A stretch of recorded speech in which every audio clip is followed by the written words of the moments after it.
वीरपत्नी वीरमाता व वीरपिता सैनिक सन्मान सोहळा पार पडला। प्रतिनिधी प्रभाकर गायकवाड जत डफळापूर। जत दिनांक 26/1/2025 रोजी प्रजासत्ताक निमित्त राष्ट्रवादी काँग्रेस शरदचंद्र पवार गट तालुका अध्यक्ष माननीय मनसूर कातील साहेब यांच्या वतीने सैनिक सन्मान वीर नारी वीरपिता वीरमाता यांचा सन्मान सोहळा कार्यक्रम आयोजित करण्यात आला होता। गावाचे ज्येष्ठ नागरिक मोठ्या संख्येने कार्यक्रमाला उपस्थित होते।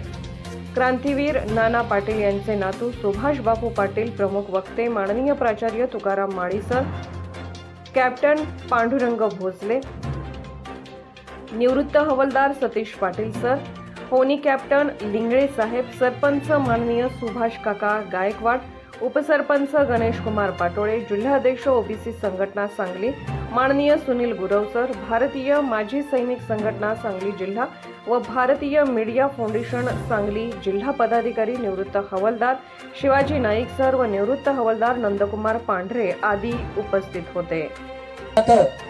भारताचा सैनिक, त्याचप्रमाणे अमेरिकेची शस्त्र आणि रशियाची युद्धनीती ही झाली तर जगात त्यांना कोणी सुद्धा हरवू शकत नाही।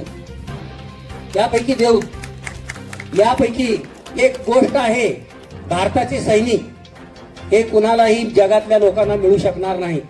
अमेरिकेची शस्त्र आपण निर्माण करू शकू, त्यानंतर रशियाची युद्धनीती आपण तयार करू शकू, परंतु भारताचे जे काही सैनिक आहेत, लढवई आहेत, ज्यांनी देशासाठी ह्यापैकी आता देश स्वातंत्र्य झाल्यानंतर त्यांना आपण सैनिक म्हणतो आणि देश स्वातंत्र्य होण्यापूर्वी जे लढले ते स्वातंत्र्य सैनिक झालेले आहेत।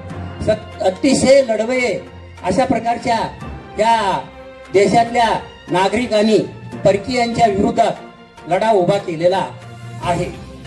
या डॉक्टर बाबासाहेब आंबेडकरांना कोण म्हणतात, त्यांनी फक्त एका स्वतःच्या समाजासाठी काम केलं, हे अतिशय थोडस आपल्या दृष्टीनं चुकीचं होईल।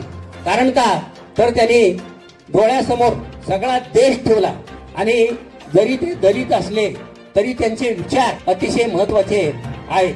त्यांचा जन्म एका गरीब दलित परिवारामध्ये झाला। त्यांना वेगवेगळ्या प्रकारचं त्यावेळेला परिस्थिती फार वाईट होती, आमच्या लहानपणी पण दलित परिवाराची परिस्थिती फार वाईट होती। अशा प्रकारचे त्यांच्यावरती अन्याय झाले आणि त्यानंतर हे असं का आहे याचा त्यांनी उलटा शोध घेतला। भारताची राजघटना अस्तित्वात आली तेच संविधान, भारतरत्न, विश्वरत्न, महामानव डॉक्टर बाबासाहेब आंबेडकरांनी माणसाला शिका, संघटित व्हा, सर्वांना समानतेचा अधिकार दिला, सर्वांना बोलण्याचा अधिकार दिला, अस्पृश्यता, मनुस्मृती असे जे हे आपल्या भारतामध्ये चालू होतं त्यांना तळा घालून सर्व तळागाळातील अस्पृश्य, अनुसूचित जाती असतील, जमाती असतील, सर्वांना एकत्रित करून जी संविधान निर्माण केलं आणि या संविधानानं आज हा भारत देश एकसंघ राहिला। 200 वर्ष इंग्रज या ठिकाणी होते,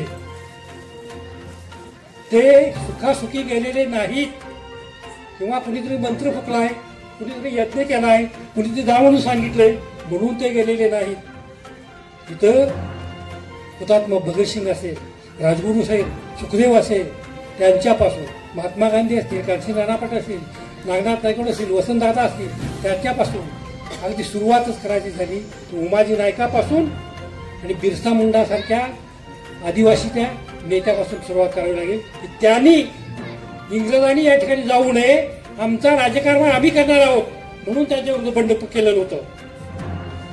उमाजी नायकानं सनद दिलेली होती आपल्या स्वातंत्र्याची, बिरसा मुंडानं सगळ्या आदिवासींना एकत्र केलं होतं आणि इंग्रजांच्या विरुद्ध लढायला तयार केलेलं होतं।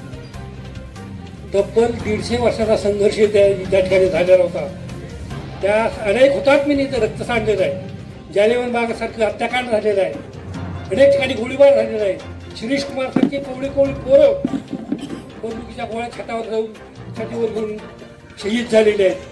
त्यांच्या रक्ताच्या त्याच्यातून या देशाला स्वातंत्र्य मिळालं आहे, हे स्वातंत्र्य संघर्षातून मिळालेलं आहे। आज या ठिकाणी त्यांच्या वतीने जो हा कार्यक्रम आयोजित, त्याचबरोबर आणि या ठिकाणी सर्वांचे आभार मानून हा कार्यक्रम इथं संपला असं जाहीर करतो। जय हिंद, जय महाराष्ट्र। सर्वांना विनंती आहे, नाश्त्याची सोय केलेली आहे तरी सर्वांनी नाश्ता करून जावे।